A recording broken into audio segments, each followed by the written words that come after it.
Imagine betting $1 billion on the collapse of a company everyone else thought was the American dream. A company that promised freedom, success, and wealth to millions. A company built on nutrition shakes, pep rally, and recruitment. One man stood up and said, "This isn't a business, it's a lie." His name was Bill Ackman, and what followed was one of the most dramatic, public, and expensive financial showdowns in Wall Street history. This is the story of how a hedge fund manager accused a multi-billion-dollar giant of being a pyramid scheme, and of what happens when the truth takes too long to be profitable. At first glance, Herbalife was everything America loved: health, hustle, and hope. A company that sold nutritional shakes and supplements, but more importantly, sold the idea of financial independence. Be your own boss. Work from anywhere. Unlock the life you deserve. These weren't just slogans. They were gospel to the millions of Herbalife distributors across the globe. Herbalife operated on a model called multi-level marketing, MLM for short. In theory, it was simple. You signed up, bought Herbalife products at a discount, and sold them to friends, family, or anyone in your community. The more you sold, the more you earned. But there was another layer to the model, a more lucrative one. If you recruited new people into the business, and they, in turn, recruited others, you didn't just earn from your own sales. You earned a percentage of the entire downline's activity. The deeper your network, the more you got paid. To climb the ranks, you had to invest. Buy starter kits, purchase inventory, set up your own Herbalife club. And for many, this meant dipping into savings, spending hundreds, sometimes thousands, on products they were convinced they could flip. It worked, for some. But for most, the dream quickly turned into a garage full of unsold shakes. Herbalife wasn't just selling shakes, it was selling the story of a better life. By 2011, Herbalife was thriving. Revenue had exploded from just over $1 billion in 2001 to nearly $5 billion a decade later. Its CEO, Michael Johnson, was the highest paid CEO in America, raking in nearly $90 million in 1 year. On stage, Johnson played the charismatic showman. His presentations were more like rock concerts than earnings calls, dancing, clapping, rallying thousands of eager distributors, all chasing that elusive freedom. But behind the energy drinks and earnings reports, something didn't sit right with a certain hedge fund billionaire. Bill Ackman had built his reputation on doing the research others wouldn't. He wasn't just an investor, he was a crusader. And in late 2012, he set his sights on Herbalife. This will be the most important presentation that I've made in my career. So how's that for raising expectations? What are we going to learn? You're going to learn why Herbalife is going to collapse. In December of 2012, Bill Ackman stepped onto a stage in New York City. The audience was filled with analysts, reporters, and financial insiders. What followed would ignite a corporate firestorm. Ackman unveiled a 300-slide presentation detailing why he believed Herbalife was a fraud. Not just an overvalued company, but a pyramid scheme masquerading as a nutrition business. He wasn't just shorting the stock, he was going to war. His hedge fund, Pershing Square Capital, had taken a $1 billion short position against Herbalife, essentially betting that the company's stock would collapse to zero. But what is short selling? Imagine for a moment that a friend of yours collects rare coins, and you have the view that those coins are going to go down in value. So the way you would short those coins is you call up your friend and say, "Can I borrow a few of your coins?" And he says, "Sure." And you borrow the coins. You then sell them for the $1,000 each that they sell for in the market at the time. And then you wait for them to drop in value, and you turned out to be right, and the coins dropped in value to $500. You go back into the market, you buy them back for $500. You've sold them for $1,000. You've repurchased them for $500. You've made $500 on each coin. And then you return the coins to your friend. Your friend is in the same place he was when he started, and he has the same coins that he started with. You might have to actually pay him something for borrowing the coins because he loaned them to you. You might pay him an interest rate. So he's happy because he's made an interest rate. He's made interest lending you the coins. You've made money profiting from the decline in the value of the coins, and that's short selling. Ackman argued that the real money in Herbalife wasn't in selling shakes. It was in selling the dream to new recruits. He compared the structure to a chain. Maria buys product, and when she recruits someone else who also buys in, Maria gets paid. That payment trickles upward through the pyramid. Herbalife assumed the products were resold at full price. Ackman claimed many were never sold at all. According to his estimates, over 90% of profits came from recruitment activity, not genuine product demand. Only the top sliver of distributors made real money. Everyone else? Losses. Sometimes total financial ruin. At the peak, just 12,000 distributors were earning significant income. Meanwhile, over 2.4 million others were losing money, or making nothing at all. For Ackman, this wasn't just bad business. It was exploitation on a massive scale. He called it Robin Hood in reverse.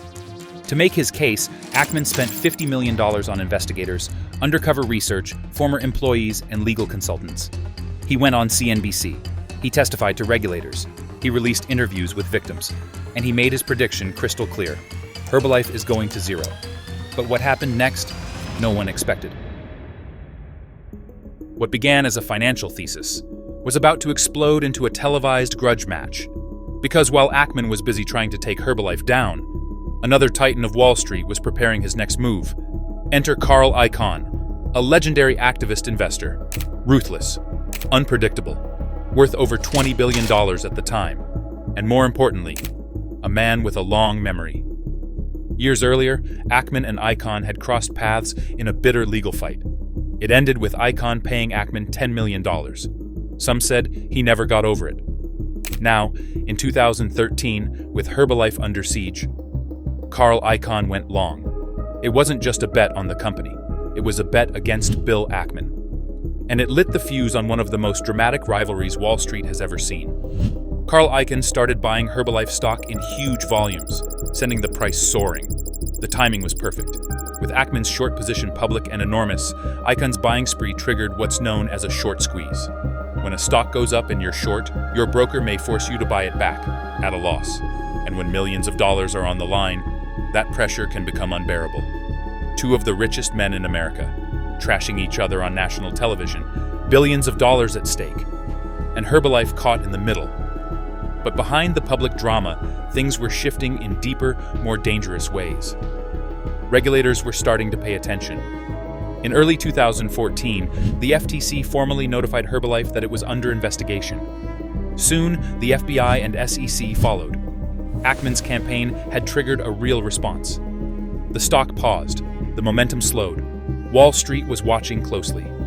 Then came the summer of 2016. After more than 2 years of investigation, the FTC reached its decision. Herbalife would not be shut down, but it would pay a $200 million fine, and it would be forced to fundamentally restructure its business model. The FTC accused Herbalife of deceptive, unfair practices, misleading earnings claims, recruiting tactics that left people bankrupt. But in the end, the company survived. Ackman had landed a blow, but not a knockout. And then, the unthinkable happened. Herbalife's earnings rebounded. The stock price recovered. By 2018, it was hitting new highs. Ackman, after 5 years, tens of millions spent, and a $1 billion gamble, finally closed his short position. At a loss. The activist had been right, but too soon. For a moment, it looked like Bill Ackman had been defeated. Herbalife was still standing. Its stock had hit new highs, and Ackman, the man who once called the company a ticking time bomb, had exited, bruised and billions short. But the story wasn't over. Because only a few years later, the cracks began to show. From June 2021 onward, Herbalife's stock began a slow, relentless slide. Missed earnings reports, shrinking revenues, a business model under strain in the era of e-commerce and transparency. Over the next 18 months, Herbalife's stock lost over 80% of its value. Entire segments of the company's global network began to shrink. Recruitment dried up. Demand faltered. What the FTC forced Herbalife to change might have exposed its core weakness. Without constant new recruits, the engine stalled. And now, with less aggressive recruitment and fewer big promises to lure in new distributors, the entire machine began to sputter. All around the world, the glow of the Herbalife dream had faded. Left behind were thousands of people with debt, disillusionment, and boxes of unsold shakes. And then, in a twist that felt almost cruel, Ackman's thesis began to be vindicated.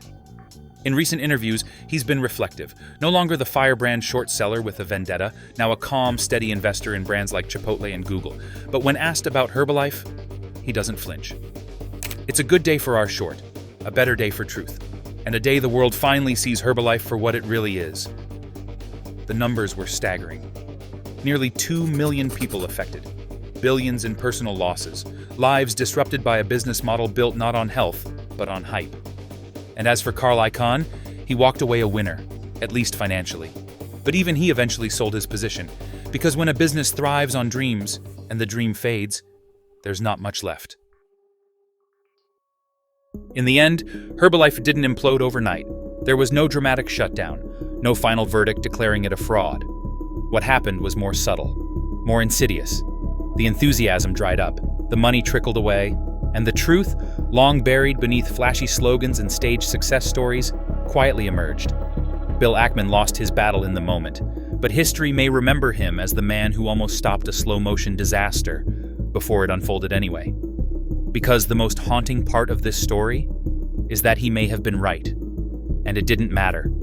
After Herbalife, Ackman changed. He stopped short selling, became more conservative, less activist, more pragmatic. In an interview years later, he reflected on the toll of the fight. The years lost, the pressure, the emotional cost of being right, but losing. It's easy to think that markets reward truth, but sometimes they reward timing, sometimes they reward narrative. And in the war between belief and proof, belief often wins, at least for a while. The tragedy of Herbalife isn't just about numbers, it's about hope. Hope sold in powder form, hope repackaged as opportunity, hope that, for millions, ended in silence and debt.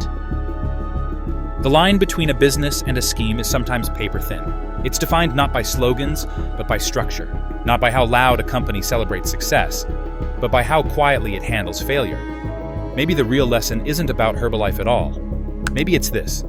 In a world addicted to dreams, be careful who profits from your belief.